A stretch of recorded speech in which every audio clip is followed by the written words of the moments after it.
Hi again, everyone. TJ All, it's I-45 now as we follow along election night coverage here in Galveston County. And one of the things, just to give you the Galveston County numbers real fast, 44% of the registered voters voting in Galveston County. And let me just give you some kind of interesting numbers here out of it so far. 105,397 voters in Galveston County this election. That's early voting, mail-in voting, and day of voting, election day. 27, almost 28,000 voters on election day in Galveston County. That's an up number there. And as I remember, if you mentioned to you earlier tonight, we had 20,000 new registered voters in Galveston County this year. And that's what kind of skewed, because a lot of those did not have a primary voting record in Galveston County. So it was kind of hard to see which way they're going to go. But obviously, what it was showing mainly for the Republicans doing well tonight here. And but when we go on a more district-wide basis in District 14 in the congressional race, a familiar face on his way to victory there in re-election, the Republican incumbent Randy Weber. Congressman Weber, thanks for joining us from your celebration party out there at the Tyra Ranch tonight. Thank you, TJ. We appreciate what you're doing. How are you feeling tonight there of having you keep getting challengers on here, but you keep swatting them away. Even you had two challengers in the Republican primary, and you swat them away. They're making you work to get this, aren't they? Well, it's worth it, TJ. I tell you what, we've got the best district in the state, best district in the country, really. And so it's easy for us, Brenda Gale, my beautiful bride, Brenda Gale, and I, as you know, Sunday was our 46th wedding anniversary. She stuck by me the whole time. She hadn't killed me yet, and I can prove it. But it's easy for us because we're from here. You know, we're working with people just like everybody that lives here. And so every time we vote our values. And I think that people appreciate that. Yes, it does take work, but it's worth it. We are so proud to be here. And taking a look at the returns now, I know you talked about your wife, and happy anniversary to you. You didn't do any campaigning on Sunday, did you? You did at least take her to dinner only, right? Would you believe, TJ, that we went down to the border? There's 3 Hispanic females trying to make history in getting elected to Congress down on the south border of Texas. And we went down there to support them Sunday. We drove down 5.5 hour drive, and we drove back 5.5 hour drive. We said we would celebrate later, but we were down there trying to take back those districts so that Republicans would have a huge win, obviously, come tonight. So, but we did. We had a nice dinner the next night, but it was great to support our great friends down on the border. Let me ask you about that here, as obviously your race probably, not probably, was not going to be really much in doubt, but there are nip and tuck races that have across the nation. As you look at things, we've had everything from a red wave to a red tsunami and the like. What do you anticipate happening on the House side of things nationally tonight?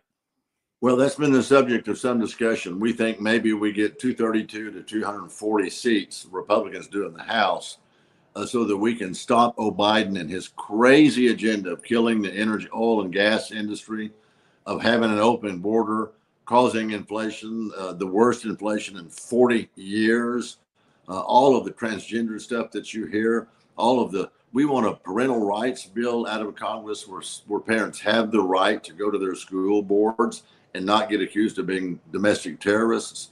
So I think you're going to see a red wave tonight. People are tired, fed up with the inflation, fed up with the open border, fed up with the transgender policies and all of the stuff that Biden and company have been doing. And so you're going to see that, and we're going to take back and give control back to the people. TJ, we ought to be a people that has a government, not a government that has the people. And I'm afraid the Democrats have lost their way. And as we're taking a look at things on the Senate side, a little bit differently, or a little bit closer as it looking in there, just what happens if you see a House take the Republican majority and the Senate stays the same? There's not the Republican gains you'd hope for there. What do you think then happens on the agenda that you just described? It'll be really interesting to see what the president does and what the Senate does, quite frankly, because Americans have spoken. And I love being in the House of Representatives where we have to run every 2 years.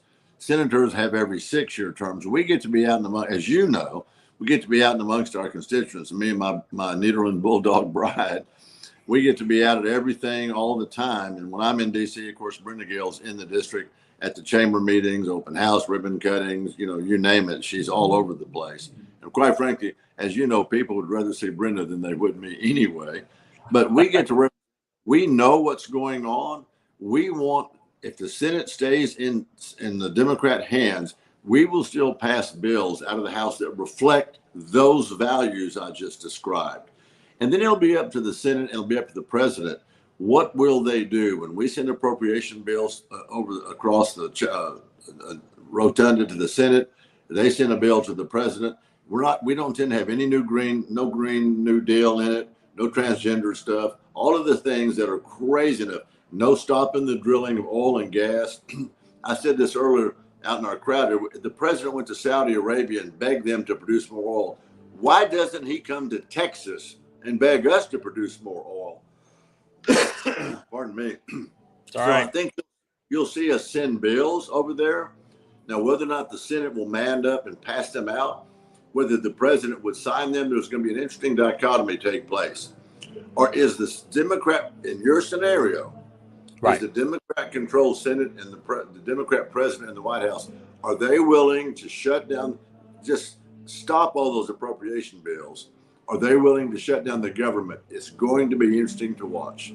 Yeah, it is. And so far, right now, based on most of the projections that are out there, the Republicans have made 3 pickups in the House there. And you need about 5, 6 right there to make that kind of switch over you were hoping there. So Congressman Randy Weber, not a pickup, obviously, but he's obviously on his way to cruising in victory with as you said, your wife thinks it's 99%. It's still a win. Almost 70% of the vote tonight. Most of it's early returns, but there's not enough out there to overcome those. So, Congressman, thanks for coming on with us. We appreciate it. We'll be seeing you Wednesday, too. You're going to be giving a medal out to Acosti over in Bayou Vista. Yes, sir. And we'll be down at the cruise terminal opening, too, for the new cruise line berth. Right. Betcha. So. Yeah, it's going to be anyway. And by the way, thanks Laney for holding up Boone the camera work for us here tonight too. You're wonderful press secretary there handling things for us. So thanks Laney for us on helping and set this up tonight for us. She's been keeping me on the straight and narrow all during this campaign season. So she knows I appreciate her. So when your wife Brenda's not watching you, she's watching you then. Is that how it goes? That's it. Congressman Randy Weber, congratulations on your victory tonight. Thanks for coming on with us. We appreciate it. We know you're there also with State Representative Greg Bonnen. Pass on his victory, demanding a commanding victory for him tonight as well. And obviously, it was a foregone conclusion. Mays Middleton is there, and he'll be the new state senator representing Galveston County and parts of Harris County. He'll be the state. Mays Middleton will be the next state senator. State senator, right? That's what I'm saying. Greg wins re-election for his. Yeah. Oh, so, I got you. And of course, we're here with state rep to win Terry Leo Wilson and Julie Pickett to win State Board of Education. So we got a lot of heavy hitters here. Yeah, all the winners here tonight. We all go enjoy your celebration here tonight, Congressman. Thanks for coming on with us. We appreciate you. Thank you, TJ. Good night. All right, our coverage continues here on I-45 now. So let's go ahead and catch you up on election returns. As we said, we had Congressman Randy Weber, wanted to bring him on here to kind of give a little bit of a national perspective. We're not going to be on that a whole lot here tonight. So that's what we're giving you that. So State Rep 23, we have some questions on it. So we're going to bring up right now and go ahead and show you. This is from the Secretary of State's office. This is because obviously State Rep 23 covers multiple counties, and so that's why we want to go ahead and go over that. We just had the question on that, and you heard Congressman Weber, Terry Leo Wilson is there at the same place he is. She's leading with 64% of the vote there over Keith Henry, obviously, and cruising there so far. We don't have many day of votes in that vote. Most of that, 23,000 votes that you see on the screen there are early votes, but the percentages would have to go really Keith Henry's way, big time from election day turnout, and doesn't look like it is there. But we will keep monitoring that throughout the night. But Terry Leo Wilson winning that as well as we get an update on that. And it's still the same percentages there. Let's go ahead. You heard the congressman mention Julie Pickering.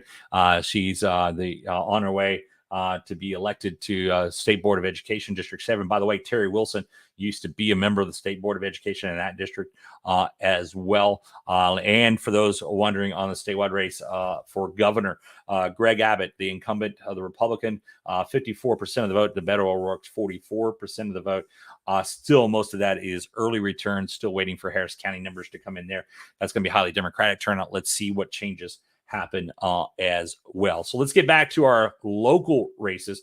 We're going to start off with what we call local because for our viewers that are in Harris County, there's two races we're following in Harris County, and that's a Harris County judge and as well as Precinct 2 commissioner in Harris County. And you can see there that Lena Hidalgo, the incumbent, still leading the way. Most of those are early returns only in that 722,000 votes counted thus far.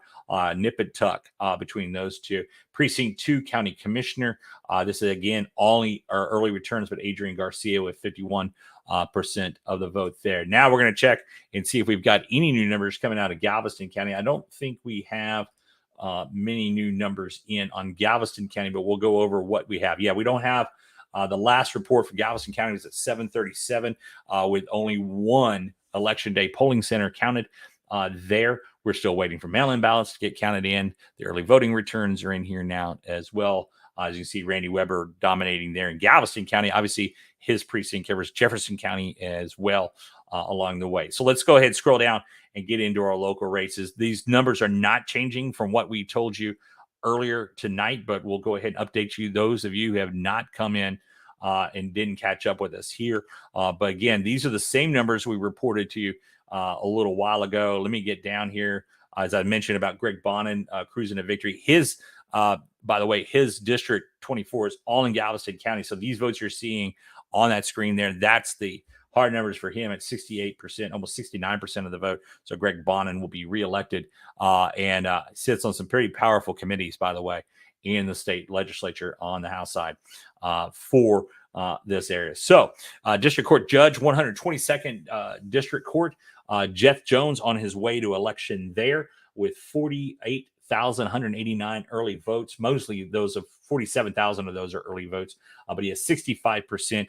Not enough there for Christy Walsdorf to catch up. It had to be more than 90% of the election day vote turnout to even to make up any of that.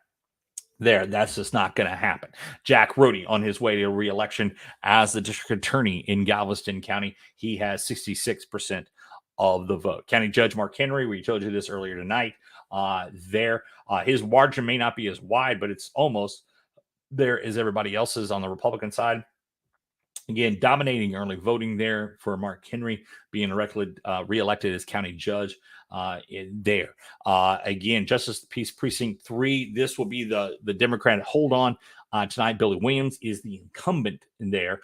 Even after redistricting, drawing the lines differently there, Billy Williams, it was 62% of the vote. Early returns mostly there, but that's a down ballot one. As you can tell, early voting had 99 undervotes. That means those people just skip that race altogether out of the 6,600. That's not a big percentage, but it's something to take a look at.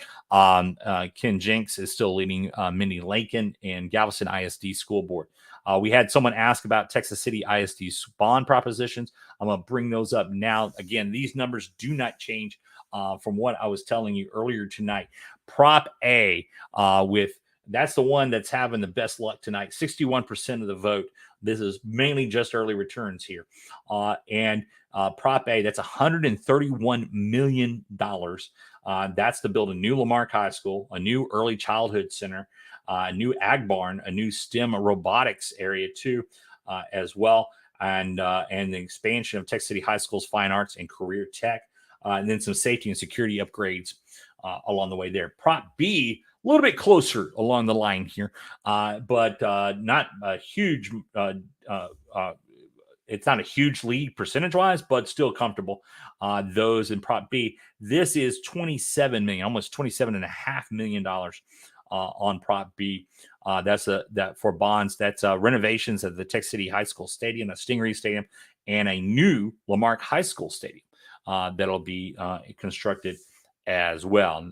League City Council, again, numbers not changing much from what we told you earlier.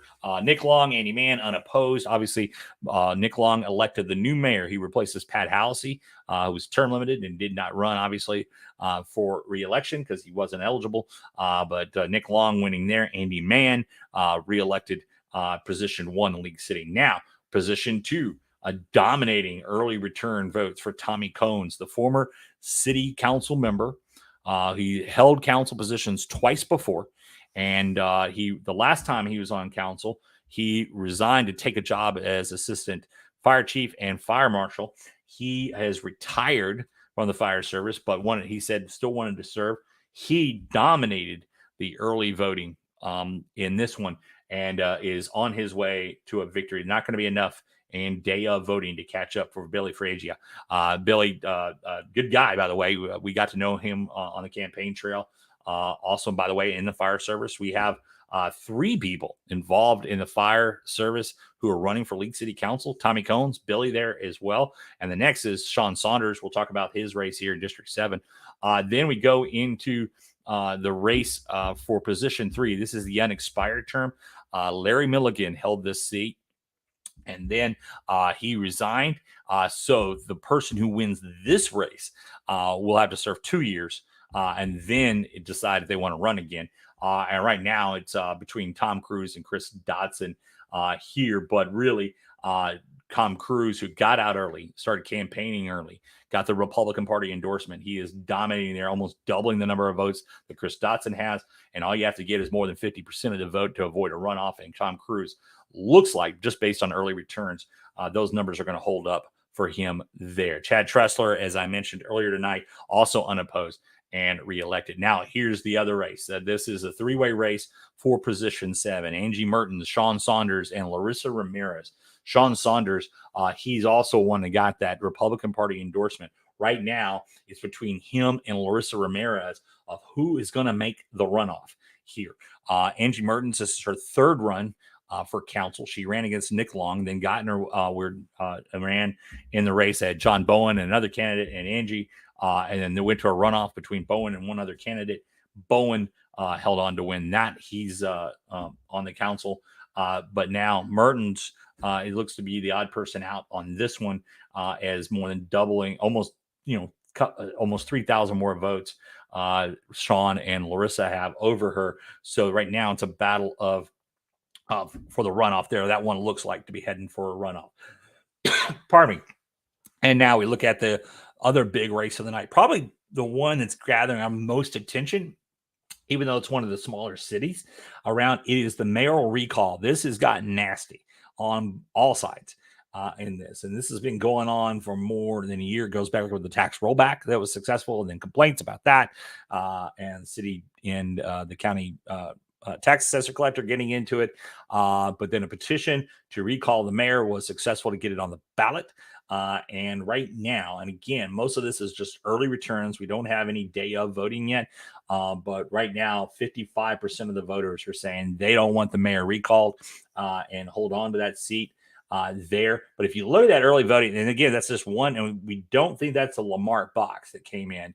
We believe what we've been told is that was a box nearby, but not in Lamarque proper. And good, what you're able to do in Galveston County, it doesn't matter. As long as you're a registered voter in the city of Lamarque, you can vote anywhere. You get just your Lamarque ballot, what would be on the Lamarque ballot. So that's there at around, that's 35 votes total there, one undervote. So really it's 36 votes total that came election day. You can also see about 211 undervotes in that on the early returns on that as well. But again, right now, Keith Bell is feeling pretty comfortable right now. We'll see what the day of numbers, see if it didn't look super busy at City Hall, which is the main one. It was steady, but not long lines. We weren't there at the end, though, to see what the turnout was on that one as well. So those are the main elections we've been covering for you tonight. I want to thank Congressman Randy Weber coming on with us. He's on his way on to re-election. We're going to hold off on any other updates. Let me just double check, make sure we don't have any new numbers coming in that we would expect, and we don't, out of Galveston County. So Lisa Gay, she is waiting down at the at the polling location. We always have somebody there for us, just in case the computers all go down. We can get the old-fashioned paper copies if we need to.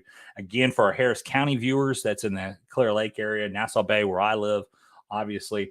Lena Hidalgo, 50% of the vote over Alexandra Mealers, 49%. This is almost all early returns right now. There are some Harris County tabulation problems. The elections director there has said they're expecting probably not to have most of the results done until 1:30 in the morning. So we just let you know. So thanks a lot to Carrie Lynn, by the way, telling us there was some long lines still at Lamarque. I'm just looking at updates there. And then the other Harris County race we're looking at is Precinct 2. Covers most of our area. Harris County Commissioner Precinct 2, Adrian Garcia, the Democrat, the incumbent, 67,000 votes. And Jack Mormon, a former Harris County Commissioner, at 63% of the vote. So those are our results that we have so far. Again, we're going to be really now focusing on that Lamarque election, and the League City Council elections now, and then the Harris County elections, because really in Galveston County, particularly in the countywide elections, that has gone to Jack Rody, Mark Henry, Jeth Jones, and 4 district judge in the 122nd as well. We hope to get Jeth on with us here in a little bit as well. On that, because it's just not enough votes for anyone to overcome. 27,000 people voted on election day in Galveston County, but 105,000 total voted, everything to put together, early voting, mail-in, as well as election day. So there's huge numbers there for those coming out there, but we'll find out more about just how close the races will be. But really, again, we have called it for Mark Henry and as the victor, as Galveston County Judge, Jack Rody as District Attorney, and Jeth Jones for the 122nd District Court, and also as well as Terry Leo Wilson for District 23 State Rep, and then also the winner in District 24 by a wide margin is going to be Greg Bonnen being reelected as that. So in any case, that's our coverage right now. We'll be at more. Give us about 20 minutes ago. Hopefully we start seeing some boxes come in. We're getting updates when we get a first considerable number of boxes coming in on election day numbers. We'll get those for you as well as update. If you got questions you want to ask about what you want to cover, when we come back on, start putting them up and we'll start looking at those races as well. I'm TJ All, it's I-45.